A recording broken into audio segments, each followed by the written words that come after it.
Well, our seventh story out front is an unarmed man shot and killed by police. Now the events surrounding 24-year-old Jonathan Ferrell's death and the reaction from the Charlotte Police Department are causing major controversy. Alina Machado is out front. 911, hello? I need help. Where are you at? There's a guy breaking in my front door. There's a guy breaking in your front door?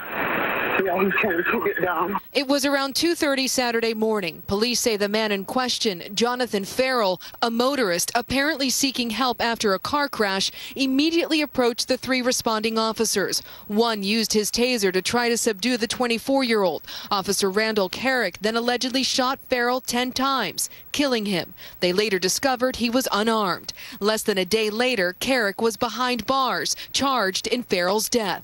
He's a murderer with a badge and a gun, and the chief did the right thing. But Kerrick's attorney told CNN the use of force was justified. He did not elaborate.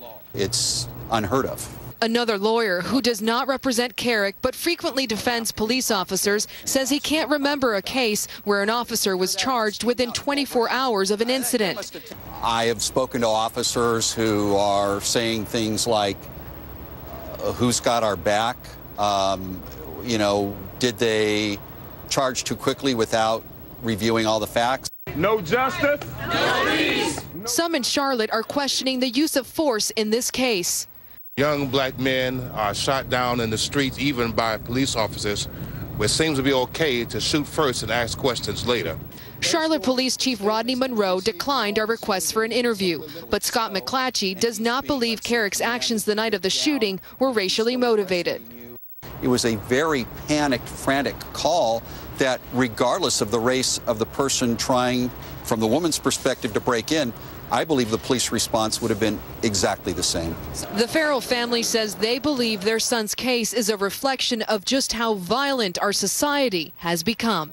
For Out Front, Alina Machado, Charlotte, North Carolina. I want to bring in now Mark O'Mara, CNN legal analyst and defense attorney. Of course, you know this face very well. He represented George Zimmerman in the Trayvon Martin murder trial earlier this year. All right, Mark, good to talk to you. So let's just, I mean, you heard obviously Alina there on the story, but the optics here. White police officer, young, unarmed black man shot, killed. The white officer now charged with a felony of voluntary manslaughter. Did the Trayvon Martin George Zimmerman case, where it took almost 2 months for charges to be brought, influence the decision to charge the white police officer so quickly in this case? Well, it very well may have. What may have happened was the police office or department looked at it and said that we need to make a decision quickly for fear of what happened in the Zimmerman case, because obviously the delay in charging the Zimmerman case led to this groundswell of concern.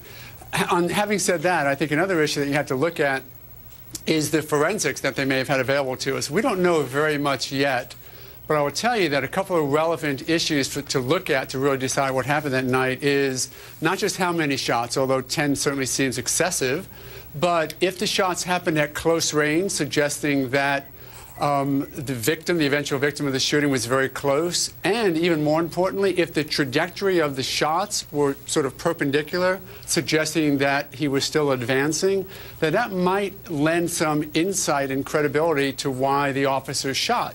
On the other hand, if he was far away, 10, 15 feet away, or, God forbid, if there were shots put into the victim when he was on the ground, that's certainly going to suggest why they may have charged him so quickly with the crime. Right. So obviously some unknowns, at least to us at this point. But, you know, you just heard in that report and something you're well aware of. Look, some are saying African-American men are unfairly profiled in America. This is something, you know, Charles Barkley has said to me. He agreed with the verdict in your case, but he also has experienced that himself. It's something the president's talked about. It's reality.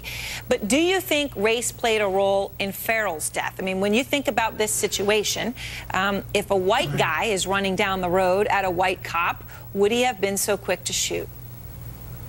Well, we have to look at what the cops are thinking about to begin with. They had 2:30 in the morning. They had a woman who was screaming that there was a sort of home invasion, at least according to her, violently knocking on the door. The other thing the woman told the police was that she was looking for a gun. Now, obviously, that doesn't mean that Mr. Ferrell was armed, but when a gun enters the mix, the cops respond in a heightened level of concern or fear. Now, when they look at it and when Mr. Ferrell was coming towards them, did they look at him and for a moment's notice say, he's black, I'll act a certain different way. There's no evidence to support that. I certainly hope it didn't happen. But we've talked many times, you and I, Erin, and other people, that there is this concern of the way black males are identified in the system, both from interaction with police and then arrest. So we have to be very, very careful. All right, Mark O'Mara, thank you very much for helping us cover this story as we're trying to get to the bottom of it. Well, out front next.